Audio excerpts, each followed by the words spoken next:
My name is Adrienne, and this is my podcast, The Hidden Curriculum of Life. This is where I talk about the real stuff, authentic. It truly happened to me. These are stories that have shaped me. They're the struggles that have tested me, and they're the moments that have reminded me of who I am and why I'm here. These are lessons that life teaches us the hard way, but they really do make us stronger. I hope you enjoy the next episode.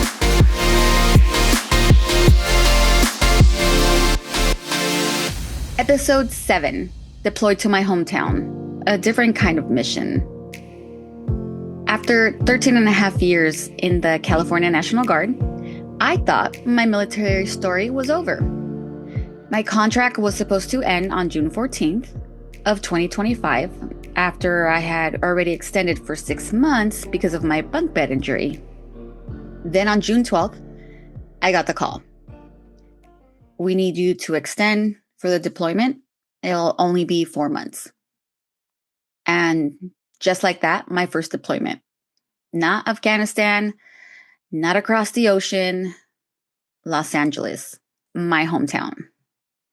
I was still on profile for my wrist, so I wasn't sure how much I could do or how I can help.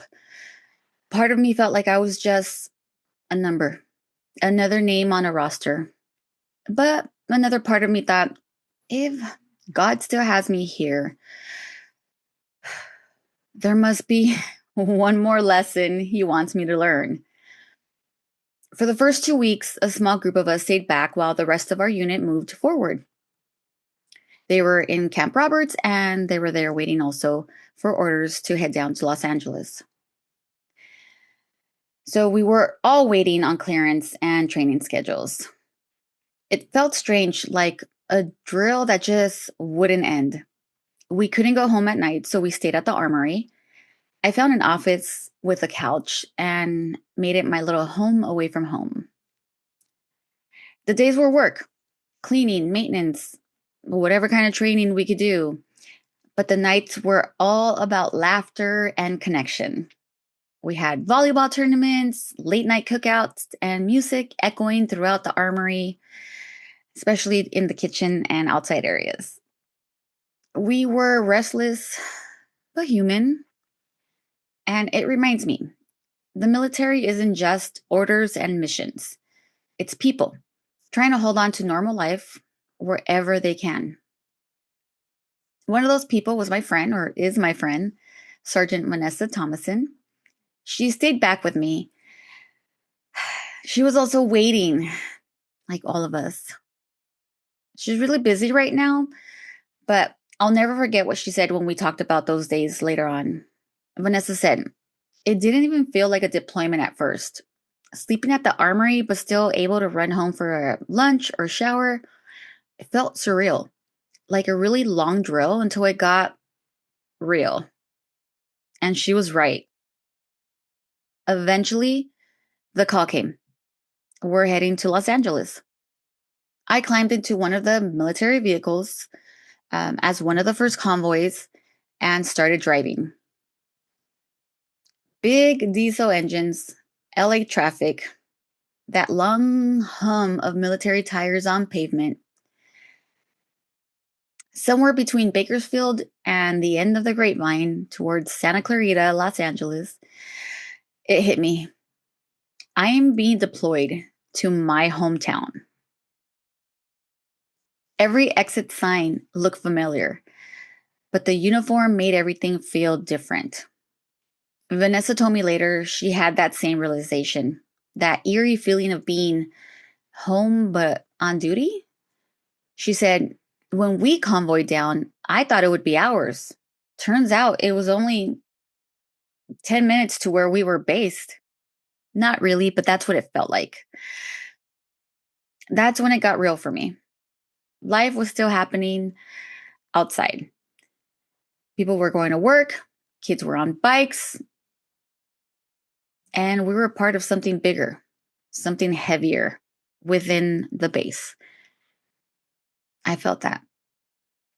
because deployment, even at home, changes the way you see everything. So when I arrived, I was the first convoy to get there for the unit. And reality truly set in. We were there in support of a federal mission, but those were still my streets, my people. Just a few minutes away in a car or an Uber, maybe 20-minute walk, I would be in Long Beach, where I spent a good part of my adult life and where both my older kids were born. That was hard for me at first. There was a wall that kept me from being able to go to Long Beach. I had to stay within those walls. The environment was tense. We had to wear civilian clothing anytime we left the base. That line between service and distance, it blurred. But I reminded myself this was still service. I was on orders. This was an activation. I'm on a deployment. This deployment was still about protecting, standing with, and somehow helping our community. It didn't feel like that.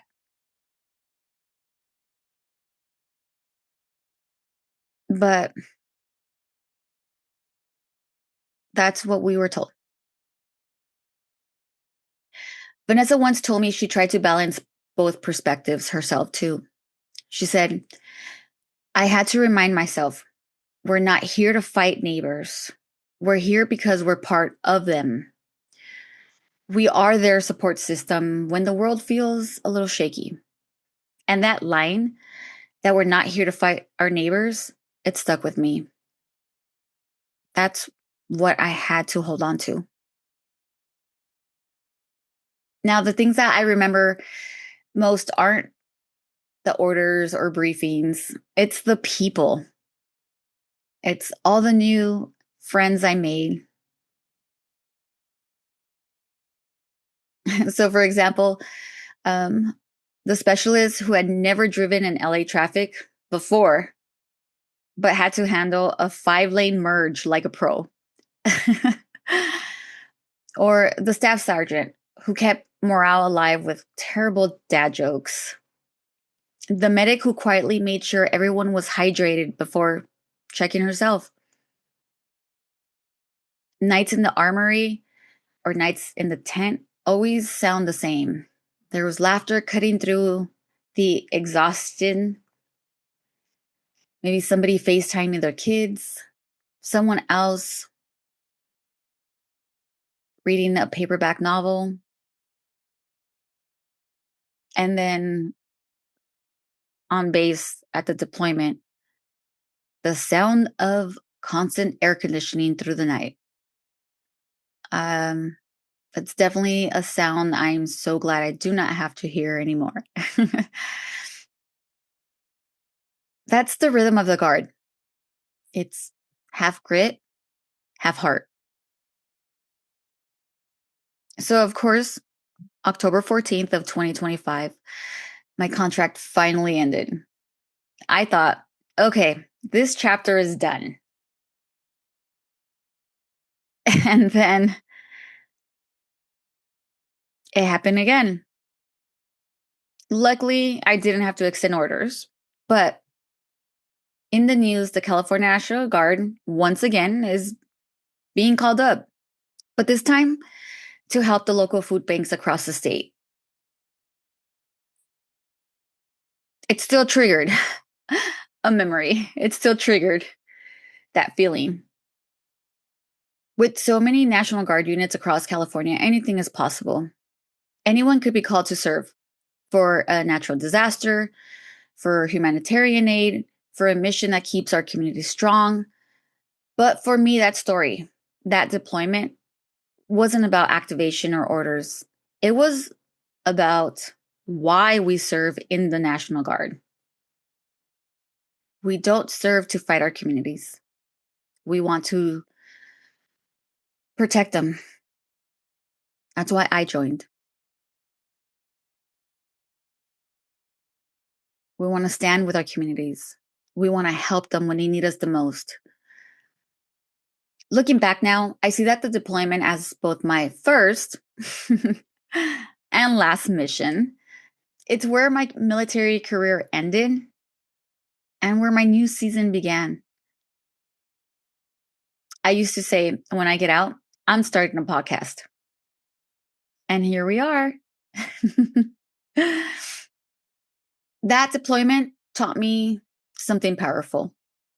Service isn't where you go. It's about how you show up. Sometimes God brings you full circle, not to the place you left, but to the person that you have become. I used to question why I had to extend after the bunk bed injury.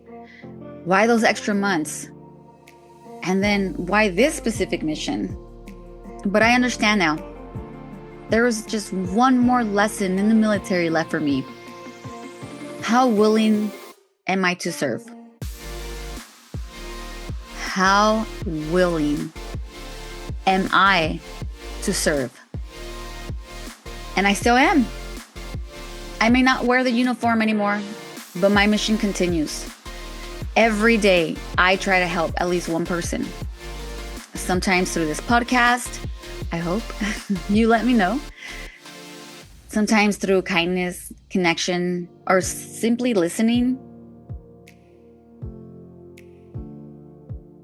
Sometimes even in my job of just helping one person reach a goal they didn't think they could. That's what service looks like for me now. And that's enough.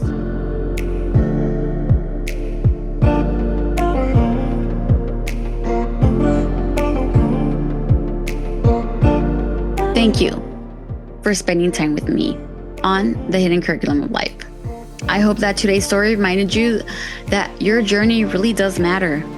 Your storms, your scars, and your strength.